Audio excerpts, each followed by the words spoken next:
Donc en l'occurrence, nous avons effectivement entendu beaucoup de choses sur l'avènement de l'IA. Nous, de notre côté, en qualité d'architecte, depuis maintenant une trentaine d'années, nous sommes passés en fait du T, de la barre parallèle et de l'équerre avec l'utilisation de l'encre, maintenant des logiciels qu'il a fallu effectivement, je dirais, pour lesquels il a fallu s'adapter au fur et à mesure du temps. Des logiciels de 2D, maintenant c'est de 3D. Maintenant, ils sont aussi assistés de l'IA et cela devient effectivement quelque chose encore à maîtriser, donc de nouveaux outils, une nouvelle maîtrise qui est en fait liée pour les plus jeunes à la formation continue qu'ils apprennent donc, au sein des écoles d'architecture. Et pour voilà, les gens plus expérimentés, il y a la formation continue qui nous permet maintenant de pouvoir nous adapter avec ces nouveaux outils et de pouvoir en fait aussi en connaître les limites, mais s'en servir effectivement pour faire de l'architecture, de l'urbanisme, comme on a parlé tout à l'heure, et aussi du paysagisme, puisque finalement cela affecte l'ensemble de toutes ces professions. Donc en l'occurrence, il a l'utilisation de l'IA. Donc c'est effectivement, moi j'avais repris un petit peu ces éléments-là au départ, mais je vois qu'on en a parlé déjà très abondamment, très longuement. Et dans l'occurrence, je vais quand même reprendre cela en disant que l'analyse des projets de construction, l'IA sert effectivement à l'analyse des projets de construction, permet d'évaluer la conception en amont pour optimiser les processus.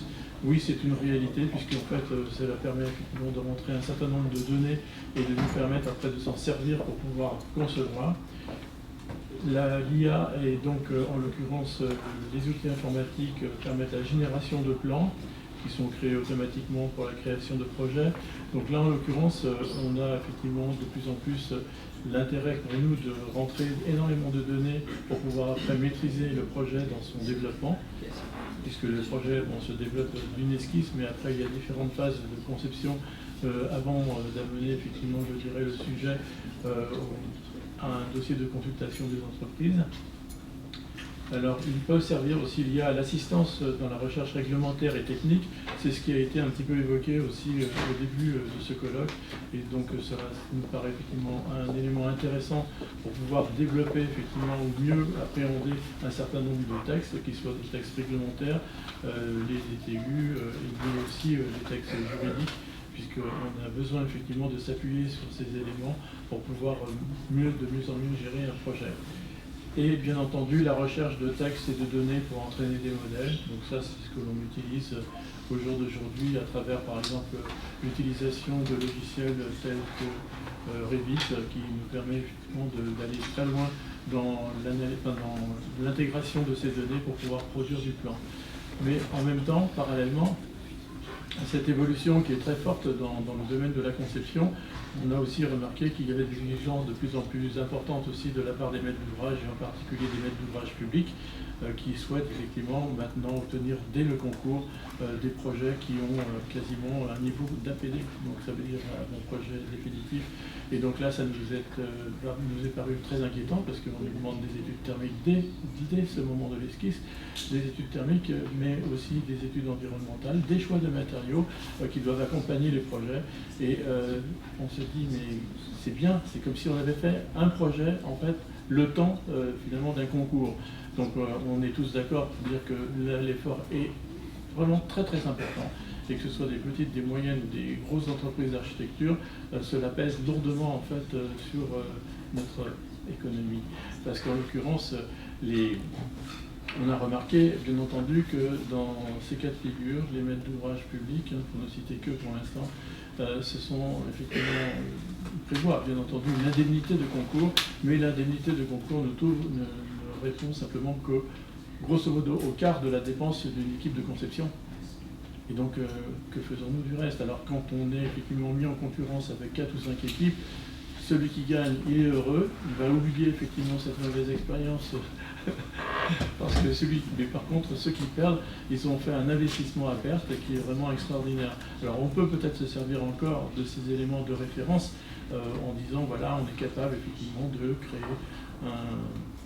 un lycée en l'espace d'un mois et demi, on fait le projet, c'est très bien. Mais au-delà de ça, finalement, c'est quasiment peine perdue. Alors, on a quand même quelques exemples qui sont intéressants de visiter. C'est effectivement une exposition qui se passe actuellement au Conseil régional de l'art des architectes à Nantes, qui est à quelques pas d'ici, et qui montre effectivement, je dirais, un certain nombre de projets pour vous expliquer tout simplement quel est le niveau d'investissement que l'on doit avoir pour faire projet. C'est une dépense d'énergie très conséquente, et cette énergie-là, ce n'est pas simplement que celle du cabinet d'architecture, c'est aussi celui de nos partenaires, parce qu'on travaille avec des partenaires qui sont des bureaux d'études, en structure, en fluide, en économie du projet, les partenaires qui sont également paysagistes, qui sont également scénographes, etc. Et donc ces équipes-là sont rémunérées avec une indemnité. Alors l'indemnité, on ne la trouve pas lourde, puisque c'est ce que je viens d'expliquer à l'instant, mais en plus elle est à partager avec l'ensemble de nos partenaires. Donc voilà, ça c'est une petite question quand même qui est à mettre au compte, si tu voulais, des maîtres d'ouvrage. Il va falloir qu'ils réfléchissent à cette exigence et qui sont liées aussi effectivement à l'évolution des logiciels, parce qu'on nous dit mais finalement un projet en 3D ça se fait sans problème, sans souci, bien entendu, mais tous les calculs qui sont faits à côté sont énormes. Et donc il faudrait effectivement qu'on revienne un petit peu sur ce sujet de l'économie du projet et de l'économie aussi des agences d'architecture. Parce que tout à l'heure, on a effectivement pris conscience qu'une grande entreprise d'architecture comme MERDV peut travailler à l'échelle internationale avec effectivement des dizaines et des dizaines de personnes qui peuvent suivre les projets, même je dirais à l'étranger. Mais faut-il encore que elles sont structurées pour, mais faut-il aussi penser que l'ensemble de l'architecture qui se déroule, qui se développe sur le territoire, malgré tout, elle est faite par des petites agences qui sont parfois, je dirais, composées d'une personne, deux personnes, voire trois personnes, mais c'est quand même ça qui fait la majorité, effectivement, de la production sur notre territoire. Donc, voilà, je voulais quand même donner cet élément d'information-là, parce que ça me paraissait important, surtout du point de vue de notre profession. Alors ça crée des avantages certainement dans la maîtrise des projets, mais aussi ça crée des inconvénients qui sont celui effectivement, enfin ceux en tout cas, qui sont liés à une dépense d'énergie qui n'est pas rétribuée. Dans les inconvénients, j'avais noté que le risque qui était lié à l'exploitation des données, c'est effectivement les outils d'IA peuvent utiliser des travaux des architectes sans leur consentement explicite. C'est un petit peu la question qui s'était posée aussi au début du colloque, et en fait on n'a pas encore finalement d'éléments de réponse précis. Il peut y avoir effectivement des gens qui peuvent être aussi plus ou moins intéressés ou malveillants, qui vont rechercher des données chez des consoeurs et des confrères architectes, et ça pose quand même un problème éthique. Donc l'éthique de la profession, bien entendu, nous l'avons effectivement un peu arrivé au cœur avec les conseils qui sont donnés par les représentants de l'ordre des architectes régionaux en particulier, mais il n'y a pas forcément non plus des gens qui respectent considérablement ça de manière précise et solidaire. Donc ces outils, ils sont à manipuler, à mon avis, pour l'instant, avec une certaine délicatesse, en tout cas faire attention à ne pas faire d'impair, et aussi respecter effectivement l'ensemble des consoeurs et des confrères qui travaillons, nous, dans cette profession qui est quand même malgré tout très fragilisée au jour d'aujourd'hui quand on connaît les conditions économiques dans lesquelles nous puissions exercer notre profession. L'encadrement des usages de l'IA pour mettre en place des règles internes à la profession pour garantir une utilisation éthique et responsable de ces technologies. Je dis là, oui, effectivement, c'est quelque chose qui est à développer et qui est aussi peut-être encore quelques articles complémentaires à glisser finalement dans notre cadre déontologique. Et cela fera appel certainement à des réflexions qui seront menées par les représentants des ordres régionaux afin de pouvoir nous garantir aussi un juste milieu dans la manière dont on peut apprécier effectivement ces outils et la manière dont on doit s'en servir. Et enfin, on avait effectivement évoqué à maintes reprises le droit d'auteur dans les enjeux juridiques de l'architecture, comment se protéger contre d'éventuelles utilisations non autorisées. On voit bien que tout ce qui est mis en ligne au jour d'aujourd'hui peut être effectivement, je dirais, lus, vus, exploités, éventuellement piratés, exploités. Donc on voit bien que chaque agence d'architecture un petit peu structurée possède des références dans différents domaines de son expression architecturale. Elle va les mettre en ligne. Rien ne dit effectivement que ça ne peut pas effectivement servir effectivement à des gens mal intentionnés. C'est ce qui nous arrive de temps en temps et qui, voilà, c'est vraiment quelque chose qui nous échappe complètement pour l'instant. Donc on n'a pas de procès ou autre à ma connaissance sur les problématiques de droit d'auteur par rapport à l'utilisation de l'IA, mais malgré tout, il faut rester effectivement, à mon avis, bien vigilant sur le sujet.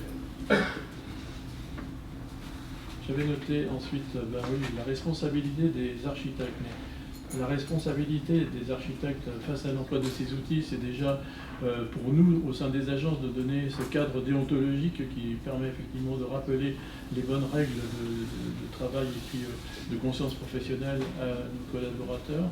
Et je pense que c'est quelque chose qui doit se partager aussi entre les différents architectes, qu'ils soient à l'ordre ou dans les syndicats ou autres, pour effectivement rester en veille par rapport à l'usage effectivement de l'IA. Les bonnes pratiques donc, du code de notre pilote de déontologie, c'est ce que je discutais tout à l'heure, et aussi celui de la propriété intellectuelle qui est à respecter, puisque on se défend effectivement sur ce sujet. C'est un élément vraiment essentiel effectivement dans notre profession puisqu'elle est réglementée.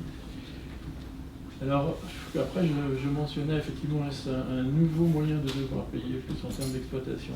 Alors oui, parce que finalement, on voit effectivement au fur et à mesure du temps l'accès au logiciel, et ce sont effectivement des accès qu'on peut acheter, mais en réalité, maintenant, on ne fait que louer. Et donc, plus les années passent, et plus les locations deviennent de plus en plus pesantes, en fait, sur les trésoreries donc, des agences, et je mets bien en veille, effectivement, les uns les autres, d'essayer de se défendre mieux dans ce domaine-là, parce qu'avant, on utilisait simplement un thé, une équerre, et puis quelques gouttes d'encre, ça coûtait pas cher et cela suffisait d'être un projet. Au jour d'aujourd'hui, on est obligé effectivement de passer par des outils qui nous coûtaient horriblement cher. Et donc voilà, il y a quand même une incidence, et je parle souvent d'économie, mais quand on est effectivement praticien, eh bien, on souffre beaucoup effectivement de cette explosion de logiciels. Alors, non seulement on a la problématique de répondre à nos projets, de répondre à un programme, de faire en sorte de faire de l'architecture, qu'elle soit aussi effectivement viable, mais parallèlement à cela, il faut qu'on puisse le faire avec, je dirais, une certaine forme d'économie toujours sous-jacente dans les agences. On est obligé de faire très attention au grain. Et donc, en fait, c'est toujours d'essayer de trouver au sein des agences un juste équilibre entre, finalement, les investissements qu'on doit faire. Les investissements les plus importants sont quand même, effectivement, le personnel, les architectes avec lesquels on travaille, et puis ensuite, effectivement, le matériel, les outils. Mais ils ont toutes une incidence, effectivement, sur notre trésorerie, chaque mois. Donc, en fait, restons là aussi vigilants. Et j'avais mis un peu en évidence l'exemple du BIM qui nous a été effectivement à un moment donné imposé par un certain nombre de maîtres d'ouvrage en disant « mais c'est la panacée, c'est quelque chose qui va être extraordinaire, vous allez pouvoir effectivement intégrer non seulement, je dirais, vous allez produire des beaux projets, mais en 3D, bien entendu, on va pouvoir en faire le tour, on fait même des films maintenant en 3D qui permettent justement aux clients de pouvoir effectivement pénétrer dans les bâtiments, de pouvoir effectivement connaître les coins, les recoins, connaître effectivement les qualités esthétiques et autres. Donc ça c'est très bien, mais en même temps c'est un outil qui nécessite un investissement très lourd. Mais un investissement, ce n'est pas simplement que l'investissement prix matériel, c'est aussi celui de la formation. Donc il y a maintenant effectivement des formations intéressantes au sein des écoles d'architecture, et ça on remarque effectivement qu'il y a vraiment un certain engouement, bien entendu, par rapport à l'outil, surtout que les jeunes générations savent très bien se servir effectivement de l'IA, contrairement à moi. En l'occurrence, les jeunes sont très friands effectivement de travailler sur ces outils. Et donc l'avancée du BIM, qui était une avancée majeure, nous permettait soi-disant de pouvoir effectivement produire non seulement des documents graphiques de haute définition, mais au-delà de ça, d'intégrer toutes les données qui sont spécifiques finalement à la définition donc des pièces des marchés pour les entreprises et pour les maîtres d'ouvrage.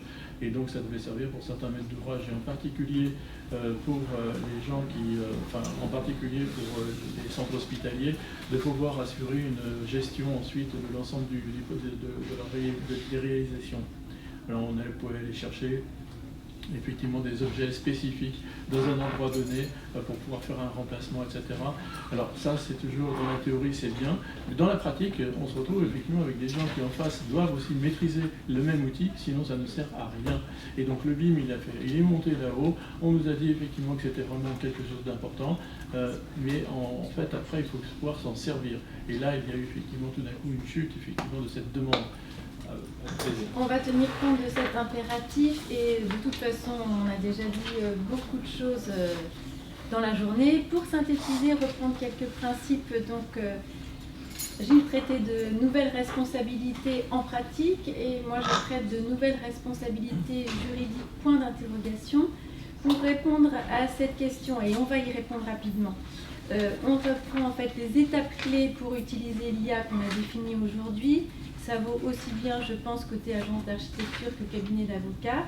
Premièrement, il faut préparer, c'est-à-dire le travail préalable d'analyse, d'interprétation, de qualification pour pouvoir poser la bonne question, définir le bon prompt. Ensuite, on questionne, on a la réponse, mais on vérifie cette information, c'est-à-dire qu'on doit apprécier et contrôler la pertinence de la réponse de l'IA. On a vu aujourd'hui qu'effectivement, pour l'instant, il faut absolument vérifier les réponses qui nous sont données et ensuite on l'applique, c'est-à-dire qu'on l'utilise et on applique son savoir-faire, son expérience, on fait du sur-mesure par rapport au client, au budget, au chantier, au délai. C'est notre savoir-faire et c'est effectivement ce que l'intelligence artificielle pour l'instant ne remplacera pas. À partir de là, on retrouve, et c'est le slide suivant, les principes de responsabilité qui en fait sont absolument inchangés. Certes, en pratique, pour identifier si une faute a été commise, à quel moment, par qui, ce seront des réflexes différents avec l'utilisation de l'intelligence artificielle. Par contre, une fois que l'erreur aura été identifiée, nos principes de mise en jeu de responsabilité sont exactement les mêmes et sont fonction de la nature des désordres rencontrés. Donc, rapidement, on a notre principe de présomption de responsabilité qu'on a quand on rencontre des désordres de nature décennale. Concrètement, si on demande à l'intelligence artificielle de sortir un CCTP, que le CCTP oublie par vapeur, on est face à un problème de condensation, c'est un désordre de nature décennale, la responsabilité est présumée automatique. Deuxième type de responsabilité contractuelle de droit commun, par exemple, de nouveau, on demande une estimation d'un projet où, par exemple, le CCTP oublie un niveau, puisqu'a priori le cas a déjà été rencontré, donc effectivement c'est pas le même prix. L'erreur sur le budget est identifiée, on a le principe de responsabilité contractuelle de droit commun. Et on a aussi le troisième principe de responsabilité quasi délictuelle vis-à-vis des tiers, c'est le trouble anormal du voisinage par exemple. Donc nos principes de responsabilité sont inchangés. Se pose quand même le problème très important pour les constructeurs et les assureurs, c'est le recours vers qui. Toujours la même chose vers l'utilisateur de l'IA, celui qui l'aura utilisé mais n'aura pas vérifié ou l'aura mal utilisé. Donc c'est peut-être un sous-traitant, c'est peut-être un co-traitant, c'est peut-être le contrôleur technique, c'est peut-être l'assistant d'ouvrage. On retrouve les mêmes principes de responsabilité à rechercher. Par contre, effectivement, a priori pour l'instant, pas de recours vers l'intelligence artificielle qui aura donné la mauvaise réponse. Donc pour limiter ces principes de responsabilité, on retrouve, enfin, je le dis à tous les colloques, mais c'est encore nécessaire de le dire, c'est le troisième slide, c'est ça. Les pièces qu'il faut trouver au dossier, vous lisez le slide, ça suffit, il faut que tout soit daté et signé. Quand on a ça au dossier, c'est important. Et pour conclure en quelques exemples de recours à l'IA, en fait, je disais qu'en expertise, en chantier, on rencontre souvent le logiciel Batiscript qui vous aide pour le suivi de chantier, les opérations de réception, les levées de réserve. Et j'ai interrogé ChatGPT pour savoir ce que donnait Batiscript et l'intelligence artificielle. Donc Batiscript n'est pas l'intelligence artificielle, c'est un logiciel, mais l'intelligence artificielle peut l'aider, par exemple pour détecter des mots-clés de retard, d'urgence, et proposer de revoir le planning et proposer de rédiger des mails. Donc c'est vrai que ça peut être intéressant. La conclusion de ChatGPT est intéressante aussi sur l'usage de l'IA avec un logiciel type Batiscript. L'IA ne remplace pas les professionnels du chantier, mais elle augmente leur capacité d'analyse et d'anticipation. Voilà mes observations et maintenant le point de vue d'assureur. Merci. Alors 5 minutes pour l'assureur.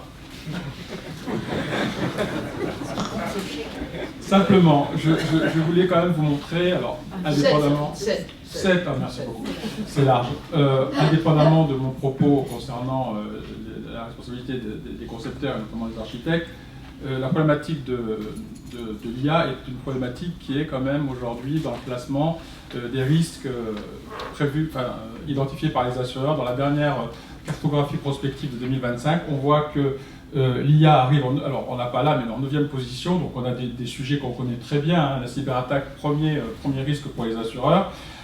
Cyberattaque et IA vont ensemble en plus, il faut le savoir. Et puis on a un deuxième risque qu'on connaît tous, ce sont notamment tout ce qui est événements climatiques aujourd'hui, évidemment c'est une grande préoccupation des assureurs, mais l'IA monte dans le classement et en une année elle a gagné cette place, elle est passée dans le top 10 des risques identifiés par les assureurs. Donc il y a quand même quelque chose qui est relevé par les assureurs. On voit notamment sur toute l'utilisation néfaste qu'on pourrait avoir de ces outils, frauduleuses, mais également usurpation. Il y a beaucoup de choses derrière qui vont être évidemment un risque pour l'assureur.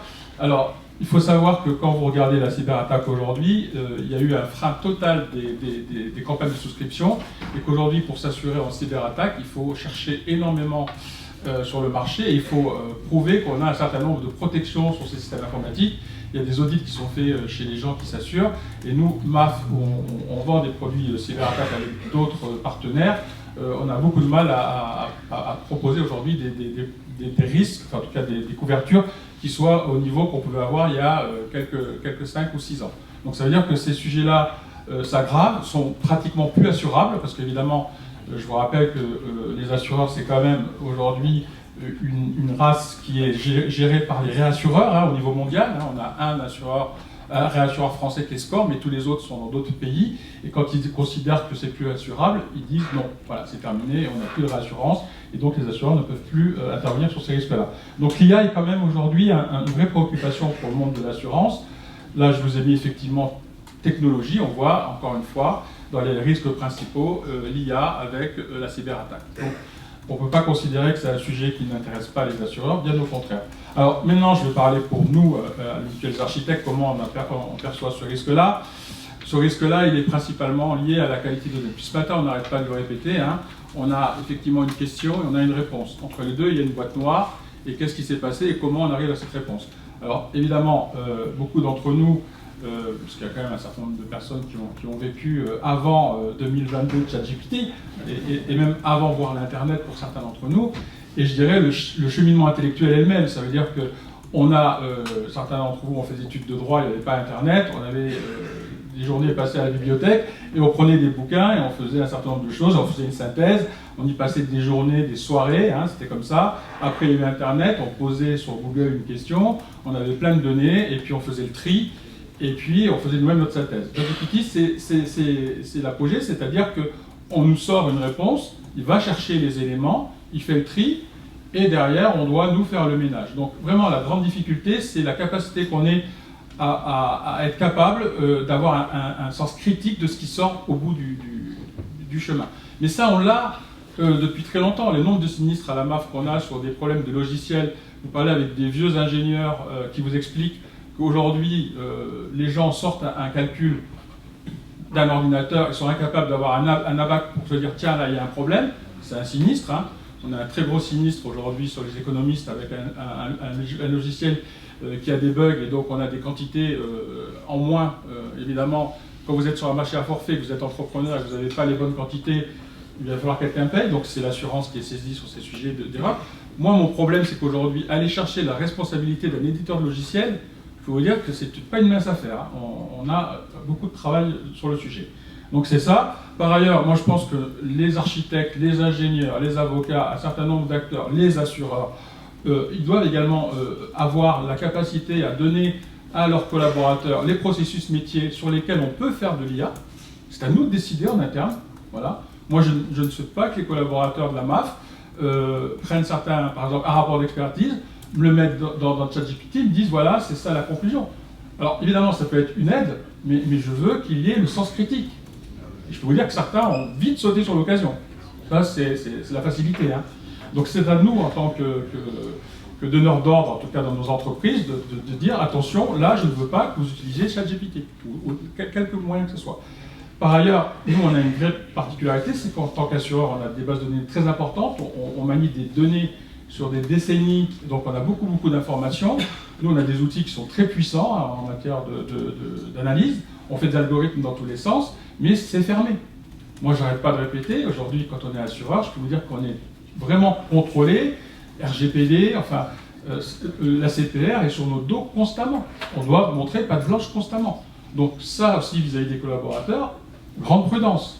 Donc, et je pense que partout, on aura cette difficulté, c'est effectivement, les architectes, ils ont quand même une protection d'un certain nombre de droits, d'autres également, et ça risque d'être une source de conflit entre architectes déjà par rapport à la propriété intellectuelle, mais également au-delà des architectes.